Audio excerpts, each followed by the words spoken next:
প্রতিদিন সকাল হচ্ছে আমি ট্রেন লাইন ধরে অফিসে যাই এবং যাওয়ার সময় এই পানির ট্যাঙ্কিটা দেখি এবং প্রতিবারই আমি অবাক হই যে এত পুরাতন একটা জিনিস কোনো যত্ন নেই, তারপরেও কিভাবে এত সুন্দরভাবে আছে।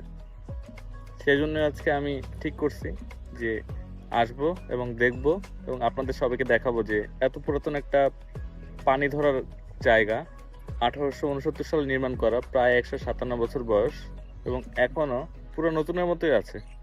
এই পাশটা অনেক উঁচু, প্রায় 3 তলা সমান। ক্যামেরা তো বোঝা যাচ্ছে না। এর যে পিছন সাইডটা আছে ওইদিকে ভিডিও নিতে চাচ্ছিলাম পিছন সাইড থেকে, কিন্তু পিছে যাওয়ার পর দেখলাম একটা সাপ দৌড় দিল। তো এটা দেখার পর আর আমার ইচ্ছা নেই, আমি জানি না আর পিছে কয়টা সাপ আছে বা কিছু।